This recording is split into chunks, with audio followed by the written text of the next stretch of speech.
Alright, we're here in the garden. It's me, Annie.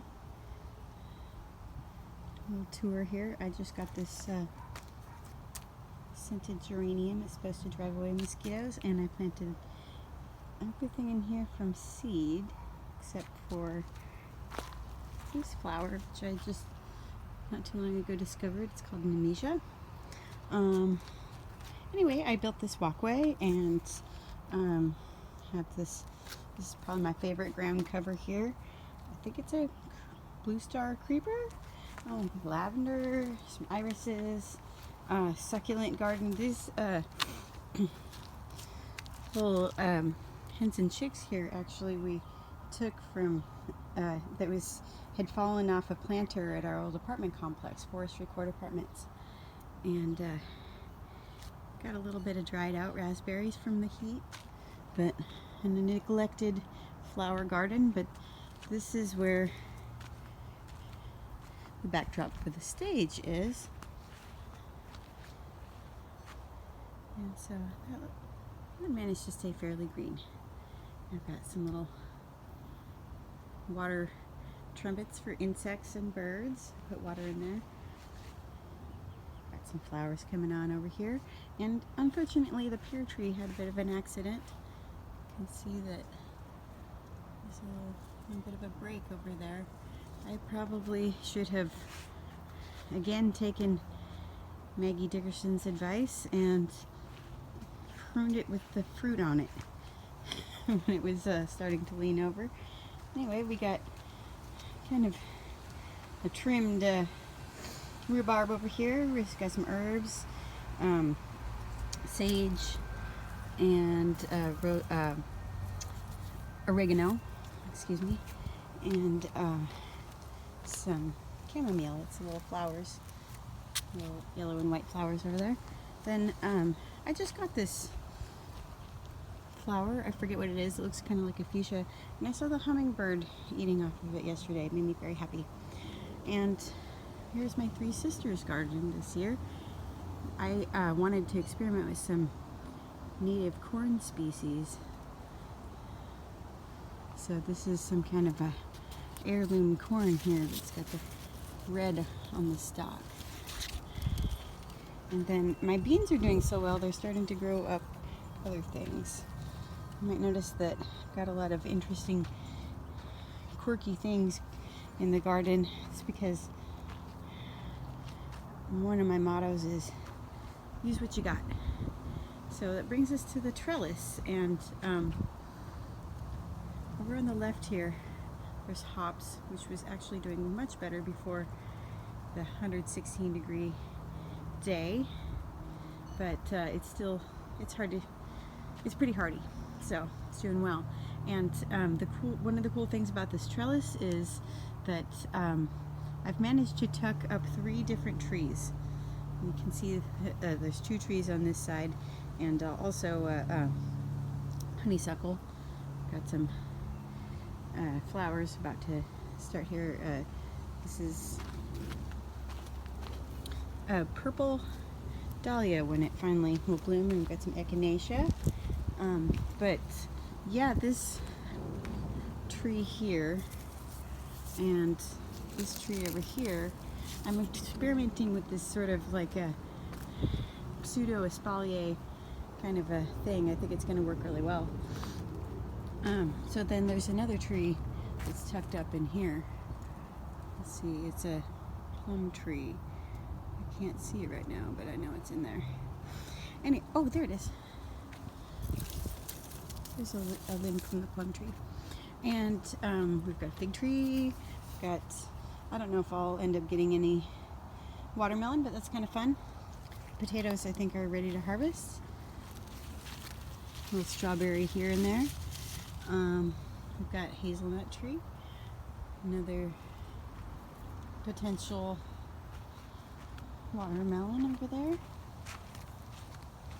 And of course, it's always good to have as many flowers as possible. I try to keep the bees happy. A lot of these came back from last year. I planted everything here from seed. There's our moss garden that Dawn 10s. Our pond is in the shade right now because it's pretty hot today.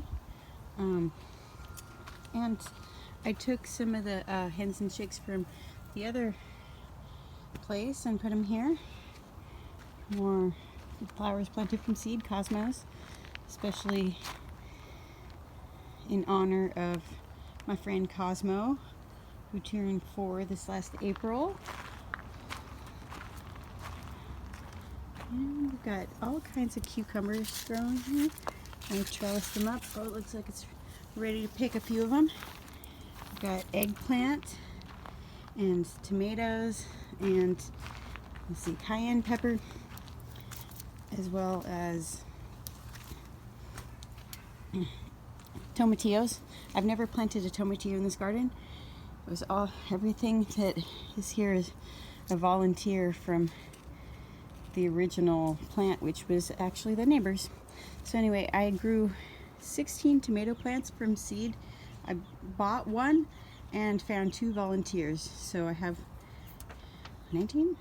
There's math on this test, I guess. Oh, I got a happy bee over there. She's going to town. And catnip. Now, this entire area, including the chicken coop, was all dug up a couple months ago by the excavators who were putting in a new sewer line. So a lot of this stuff actually came back from the original garden. I don't know how that cup ended up in there, but I can move that. More cucumbers. And every time I look around this garden, I find different interesting things. Like down here, we've got a jalapeno. Maybe I need to put some cream cheese in it. Put it in the oven. Maybe not today, it's gonna be hot. But tucked in here, notice I've got some eggplants that are ready to harvest on my Japanese eggplant. And then here's some other eggplants that are just about getting big. Got some bell peppers. Oh, another jalapeno without any jalapenos on it yet. I've got a purple bell pepper in there somewhere.